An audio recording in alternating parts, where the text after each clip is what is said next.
You're watching Public Affairs. Berkowitz is my name and politics is our game, and we will be doing lots of politics this evening because we have as our guest Robert Abboud, who's running for Congress in the 16th Congressional District. He is a Democratic nominee.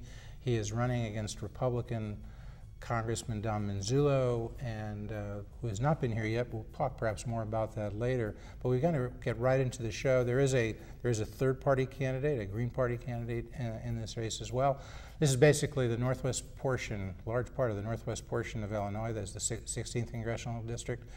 More important, we'll get into all of that, but we want to start right at the show and get right to the issues. We're taping this on September 21st, 2008, a day which a lot of people are going to remember. Then during the next week, could be perhaps one of the most momentous weeks in U.S. economic history. That's right. Maybe overstating it. But if you were to win this race, and you would, of course, be the congressman from the 16th Congressional District, Robert Abboud. You would replace Don Manzullo, who'd been there for 16 years. That's correct. You are a Democrat. But if, just say, we accelerate things. Say, hypothetically, you've won, you're in Congress. People will be watching this after this has occurred, but when we're looking at it, people are curious about the week of the 21st. What will happen to the American economy? Right. What will the government do? But let's step back a second, just a quick yes or no's, and then you can explain. Sure. Bear Stearns came up a while back, and there was a bailout of sorts. If That's you had correct. been in Congress, wasn't really decided by Congress, but if you had been in Congress, well, actually it was. It came up for Congress. It did. They pumped $30 billion into Needed their approval, debt. right. Yeah. Would you have supported that, yes or no? I probably would not have supported the one for Bear Stearns. Okay. And then, and then we had Lehman Brothers, which wasn't bailed out.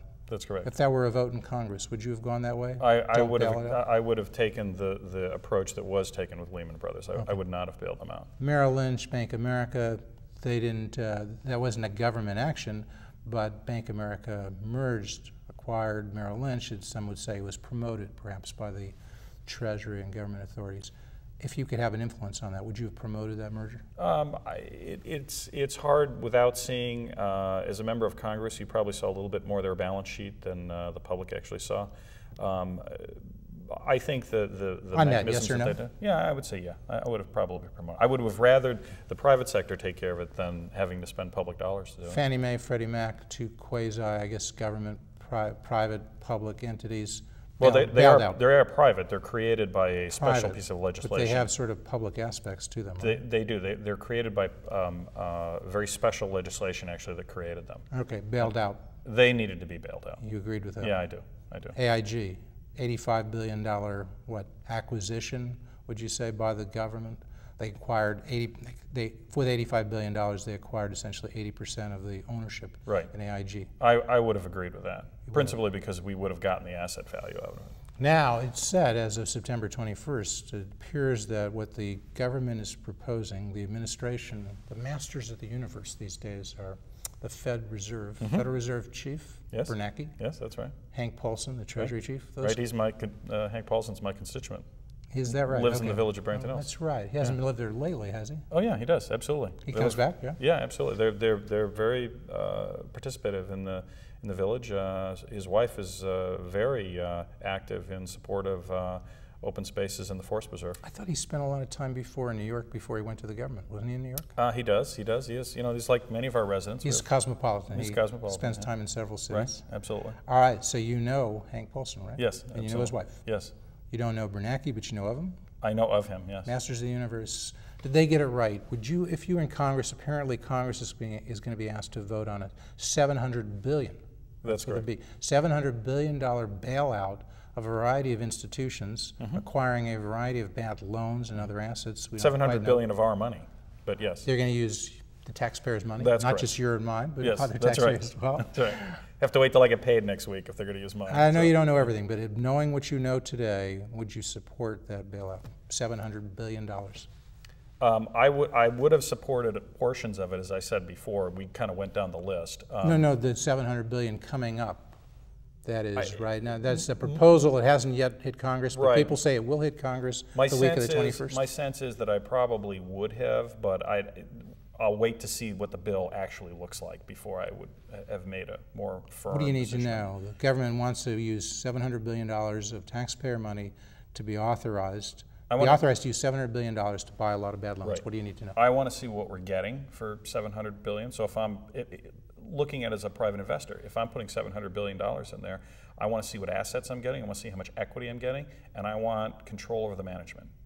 And that's what I want to see. I want to see where control When you say over the control, management it sounds like it's all going to be in the control of the treasurer, first Hank Paulson, and then whoever replaces him, which is unlikely to be Hank Paulson next year, Right. Democrat or Republican. Yeah, but he's depending not on going to administration. be, they're obviously not going to be running the company. So I want to see what kind of management. But it sounds like what the proposal, as I understand it, is They'll to br- really they'll- insulate from judicial action, government action, Right. basically to authorize the treasurer to make to have an enormous amount of responsibility to make these decisions. Right, but they'll put a board in, and I want to see who they're going to put in, to do that board and who's going to run it. I also want to see what we're going to do with the existing management and what kind of compensation of those companies that are of all buying these assets. companies. Sure, because these guys got all kinds of golden parachute packages that are out there. Should you take them away retroactively? Oh, I definitely think so. Look at the performance of the company. I mean, if one of these guys Does was it working for extend me to in my Mr. company, I'd Raines, go after an ex-Clinton guy? Which was he running, Fannie Mae or Freddie Mac? What did he do? One of those two, right? Frank yes, Raines, right? yes, yeah. Walked away with what, $90 million? Yeah, about that. Well, plus he had other options. So and should we other go to things him like and that. say, what did you do? And maybe you don't deserve all that money, pay us back? Well, it's what we did in New York Stock Exchange. Congressman Rahm Emanuel, was he on one of those boards? I think he was. I think he Should we was start on looking at what Rahm was doing and what he knew and what he did it? I think if he was, from a business perspective, not from a political perspective, but from a business perspective, if he received compensation over the last few years, I think we ought to be looking at that. See if the public got their money's worth. Yeah, absolutely. Okay. So, in short, come back now, broader stuff of public policy. Is this going to dominate what's left in your election for the next 45 days or just the presidential election? I think This being bailouts and bailouts. Well, I think the real issue that's going to dominate the election is the issue of jobs and manufacturing. This, of course, is a functional part of that. There's two things here. First off, we talk about $700 billion. The real cost is probably going to be upwards of $2 trillion by the time we get all done. This is a $700 billion check on the first pull. But there's going to be more problems that we're going to be facing. This isn't going to cure the whole thing. And so we're going to be running close to $2 trillion. And to give people a frame of reference, people put the estimate of the Iraq War at close to $1 trillion. Some say more like 2 or 3. It'll be but 3 trillion. Some would say if it's $1 trillion, this is the equivalent of 2 or 3 Iraq wars. It's a lot of money. Absolutely, it's a lot of money. And it's not chump change. No, and we're going to be picking up about $2 trillion in non-performing or poor-performing assets. So we've got a lot of liability. That's good. We've just raised the debt ceiling to $11.3 trillion. We're going to have further raises on that debt ceiling. Now, we are going to recover some of this, and if we're smart and capable, we can pay back a lot of this money to the taxpayers. But it's going to take time, and during that time, those liabilities will be sitting on our balance sheet, continuing to fuel the debt. What went wrong? Is this a Republican problem, Democratic problem? What went wrong? The real problem is we shipped too many jobs overseas, we lost our manufacturing, and we lost construction capability. Those are the jobs that add new value into the marketplace, new wealth into the marketplace. At the same time, we changed the banking rules that went from individual risk management, individual mortgage risk management, and other kinds of loans, to a more commodity strategy. We created a Ponzi scheme. As long as new loans were coming in at the bottom, then we could afford to take a certain amount of failures coming out of the top. What happened was when we damaged the economy with jobs, then there's no longer new money coming in to fuel the Ponzi scheme, and the whole thing collapses. Well, you could say that. You're referring to the Glass-Steagall Act that was basically repealed. That was one of them. But which there allowed are banks to get into securities, things of that sort. That's right. But the argument going back against that would be to say, it appears the things that are solid here are the banks. Bank of America took over Merrill Lynch, not the other. So it doesn't seem like that would be well, because the way the banks got expanded powers, but apparently it helped them. The banks got secure because what they did was they created commodities packages out of these loans that they were hauling out there, and then they sold them off into the marketplace. So all they did was they just transferred their risk, they just transferred their debt out into the commodities market. There's nothing wrong with that. I mean, that sounds like an innovation. Well, there's nothing wrong with that, except that you created a situation where there's not transparency in information. Essentially, what you've got here is you've got these pieces of paper that they're out there selling, which have risk associated with it that is not transparent. It's not well recognized by the market, and that's what collapsed the market. If it's not transparent enough, why would people buy it? I mean, the market is supposed to assess and evaluate that, and so you're assuming because you assume that the market has infinite knowledge. Not infinite, but better knowledge than government. Well, do I trust Robert Abboud in the private sector, or do I trust Hank Paulson when he's acting in the Treasury? You know, look, I don't know. I know Robert Abboud. I don't know Paulson. I'm going with you because I'm going with the private sector. But there's two different rules of the game. When the strategy here is in doing the bailout, as we create new transparencies, we will be now requiring that every mortgage you take out is individually risk managed. It has to have the collateral behind it. It has to have the payment capability by the person who's taking the loan behind it. All of that has to be there. That hasn't been there since the mid-90s, and all these new loans have come in, principally which there's no value in there to be able to well, here's another. Okay, that's one explanation. Let me throw out another one and see what you think. It was, you know, I think it was Frank Knight who said this. It was some Chicago economist long ago. Maybe it was Frank Knight, sort of a Chicago economist. And he said, in medieval times, we thought everything came from God, and since he came from God, it was good. Now sciences are God. He said this in the 1940s. Now sciences are God, he said, and there's a remedy for every disease. Maybe there isn't a remedy for every disease. Do you get what Frank's saying? I understand what he's saying. Yeah. And now, I would extend it to say, now, it's not science is our God. Government is our God. And government thinks it can remedy every disease. It can always make things better. I would turn the argument around. I would say that the problem we got into was we said that the free market was our God, and that the free market does everything well and government does everything bad. We didn't. And so the strategy was, let's deregulate everything. The problem with the financial markets is that we assume that the financial market has all of the appropriate feedbacks, long-term and short-term, so that every individual transaction behaves well from the perspective of, this is the best allocation of resources.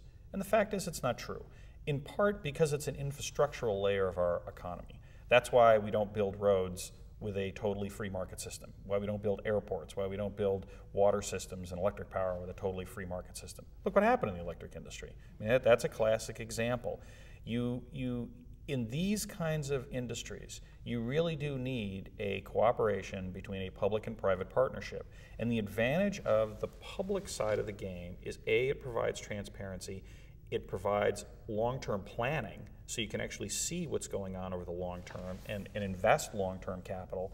And third, it provides essentially the ultimate backstop to ensure that the value is in fact going to be protected, which is what we wind up doing. Unfortunately, we came in so late now, and we have an enormous amount of bills. Okay, the government's doing the right thing by protecting things. There are people who say bailouts beget bailouts. Yeah, it's bad. It's very bad. But so the point is, I mean, I don't. It's not that I'm above bailouts. Yeah, but what would have happened? It's just at the point where now you have to decide. Okay, you know, I can't change history. I don't have a time machine. But we have a whole system set up in America, in capitalism, in our economy, to allow for firms that don't do well. To fail. It's called bankruptcy. That's right. Get out of here. But they don't disappear. Fragments of them do, and some survive. You know what happens in bankruptcy. Sometimes the company restructures, sometimes it liquidates. It's not like people are exterminated. The rest of the economy comes in and cuts up the assets. We didn't try that here. We didn't try that. We didn't try it much with Bear Stearns. We interfered with that. That's why that's when we you tried asked it the with question Lehman before. Brothers. I don't sense there's a great crisis because Lehman's going out of business. AIG we didn't try it with. Right. We didn't try it with Fannie Mae, Freddie Mac. We're not trying it now with this. Well, that's why. What I'm saying is, you're saying the market failed, but in a sense, what's happened is government screwed up, and then what people said is, you need more government. So now we're going to give more government. And I'm going to ask you in 5 years to come back. If you're in Congress, I'm sure you'll do that, and tell me, are we better off or worse off as a result of what we do the week of September 21st, 2008? What I look at is from an overall financial package. I mean, frankly, from the perspective of the total cost to the community, total cost to the government, that's us, the community. The total cost is going to be less by taking the actions that we're doing with regard to Fannie Mae and Freddie Mac. I disagree with the Bear Stearns thing. I think the AIG thing is probably a good deal, although I want to make sure that I understand exactly what we're getting in the assets, and I want to make sure we have very tight control in terms of the management. But in the long term, it will reduce the total cost to the community if we also fix the other half of the problem. But and it that sounds is we like, got to get manufactured. Okay, well, good. But it sounds like, I know you wanted to put a caveat, you wanted more information and so forth, but it sounds like you would be likely to support this bailout legislation, $700 billion, if you were in Congress this week and you had a vote, as it sounds like you will. Based on what you know today, sounds like you would probably support it. Well, because the alternative is if we let them fail, it will create chaos in the capital. I'm not arguing. I'm not just saying, just want to get that clear. It sounds like you would probably support it. Yeah, that's probably right. Is your sense so would Don Manzullo? So what's the difference between you and Don being there? Because I would have been. And I don't know. Excuse me. Let me just say, we've tried to have. This is the second time for Robert Abboud here. We appreciate you coming here. Love to debate him. I'm sure the voters appreciate that. Yeah. Congressman Manzullo was supposed to be here. He had pretty good excuses when unofficially the Republicans were called back into Congress. He missed that show. Last week he was going to be here.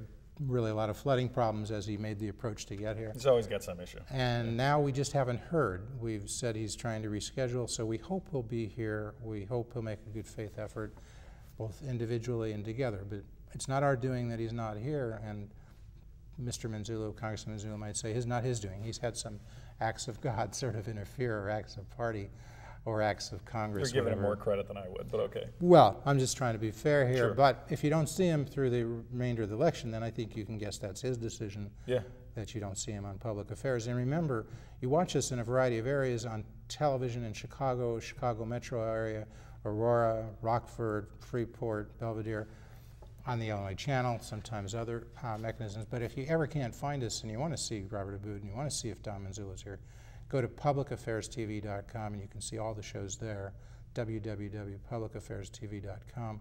Okay, so back to you and Don Manzullo. How would he be acting differently than you are here? Well, there's two things. First off, I would have been looking at this problem 10 years earlier because I would have been very concerned about the condition of where we are in the banking laws that have allowed us to change the risk management from an individual strategy to a commodity strategy. Secondly, I would be looking very closely, much more closely than he is, at the management structure of how this bailout is actually going to occur. The people who are running these companies. How do you know he's not doing that right now? Well, because I know we're following what he's doing, and we don't see his action. I also know his actions in the past. He has not been technically involved. He has not been deeply involved in these pieces of legislation. From what we can tell. By these pieces you're referring to? The bailout legislation? Well, all these different financial pieces of legislation. He's on some committees. I mean, this is a guy who's on the Financial Services Committee, right? That's correct. He has never written a bill that's passed in 16 years. So, I mean, this is not a gentleman who's been enormously. So you're saying you'd be more proactive, involved in this than he has been. That's your point. Absolutely. I'd be bringing in more expertise. I'd be bringing in banking expertise from the 16th District to help work. And you know that we've got a tremendous amount of expertise in the 16th District. On trade, it sounds like he's being objective. I would say somewhat protectionist. Being objective, so it would sound like you're somewhat protectionist. You're against, you say NAFTA is not good for the country. You say CAFTA is not good for the country. I think Manzullo voted for that legislation, but yet he's not only did he vote for it, but he's been critical. Well, I don't think so. In fact, in this last debate, in the he talks about Buy America. He talks about Buy America legislation that he supports. We've heard this. Yeah, I've heard this. I'm trying to be objective. But what he says and what he does are two different things. I mean, look at where we are in terms of the overall record. Rockford has twice the national average of unemployment. And most of that unemployment is being generated because of the loss of manufacturing jobs. You know, he claims that, well, you know, NAFTA's been a good thing. In fact, on just a few weeks ago on the WIFR debate, he made the claim on there, I was just looking at this morning, that NAFTA's been good. NAFTA's been very good for the region. Bill Clinton said NAFTA was good. Yeah, and he got it passed, he was wrong. right? He was wrong. So you differ with him. You're Absolutely. Not, it's not a partisan approach. No, it's not a party issue. It's not that I'm protectionist. It's that I'm a capitalist. I want to see manufacturing and technology and construction, that this is the place that the United States should be shining. We should be the shipper of goods throughout the world. So opening up these trade agreements is very, very important. These trade agreements are not reciprocal. If you go to China and you want to sell something, Chinese trade agreement with the United States, very simple. You got to manufacture it in China. We have no such reciprocal agreement here. Well, should we try to change the Chinese requirement, or should we become more like the Chinese? I think we went into this last time. I think you agreed we should try to change the Chinese requirement. We don't want to become more like them and saying if you want to sell here, you got to produce here, right? I'd like to see them manufacture here. Well, you'd like to see them, but you don't want to have. You would like to see fewer restrictions on trade rather than more. I want to make sure that we have the maximum possible capability for companies here in the 16th District to be able to trade and sell their goods overseas. I mean, I'm in the manufacturing business. We ship overseas. Okay, let's go over to gas prices real quickly because we touched on that extensively last time. Yeah. Anything happen to change your mind? Feel more strongly about it, more offshore drilling and nuclear power, about the same? Oh, I've always felt very strongly about nuclear power. You can go on our website. You need a lot more nuclear Absolutely. power. We're talking about building 100 reactors. Those people who say, you know, well, what about the waste? We don't have any place to put it. We process our fuel. Yeah, we're the only country that well, doesn't what about if process people want to fuel. store it in New Mexico, but New Mexico doesn't think so, not so much. So they would say we still don't have a place to store it. No. How do you solve that? Because we reprocess. You know, once you reprocess. Even you're saying why reprocessing, you end up with no fuel to store? That's right. When you Why don't we just do that? If it's so easy, why don't we reprocess it? Because we have a Waste Policy Act of 1983 that's still sitting out there. Part of it was repealed, but not the whole thing.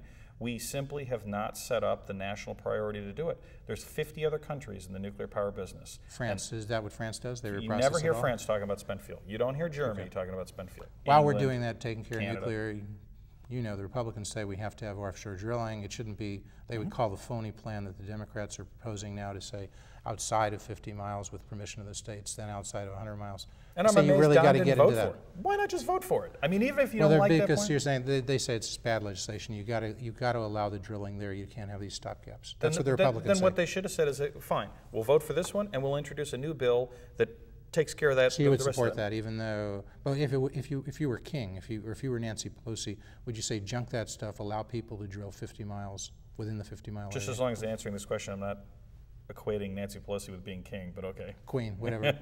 Do you think she's wrong in trying to have a prohibition on drilling within the 50-mile barrier? A 50-mile distance. What I'm concerned about drilling is that right now, if we drill oil out of the ground here in the United States, we have no mechanism to convert it into gasoline. And last time I checked out in the parking lot, none of the cars use crude oil. So you could loosen up and have more refineries. Yes, Republicans absolutely. claim the Democrats are opposing them every chance they get there, too. Look, the reason that we're not... you don't get partisan, but you would like to see more refineries in the U.S. If you did that, then Call more down drilling. our plan, robertabboud.com. We absolutely talk about that. Bush tax cuts last time, what would you say? The Bush tax cuts, you know, they're sort of across the board. Yeah. Obama seems to say he wants to repeal them all and then come back with middle-class tax cuts. Everybody talks about you either keep them and get rid of them. The reality is you got to reform the tax system. First off, a guy or a gal who's an executive should have the same tax rate as someone who's their secretary, their assistant. You keep saying that, but I don't quite get it, because people at higher incomes pay a higher marginal tax rate. They use more of the Are economy. you talking and more about of the services. some people get taxed at lower rates for capital gains and dividends? Is that your point? Look, if I'm very typically, if a secretary earns $50,000 and I earn $150,000 as a lawyer, I pay more taxes than a secretary. only because if you have no, if you're not taking advantage of the current tax code, the reality is. No, even if I am, come on. Most people who earn $150,000 do pay more than the secretary who owns $50,000. On a rate basis, no. On a percentage People basis, who earn $40,000 or less don't pay any taxes, income taxes. You know that. That's correct. So how does this $50,000 earner pay so much in taxes? Because when you look at the percentage of the taxes that they pay relative to their disposable income versus what someone who's making $250,000 is, there's a functional difference between what's going on there.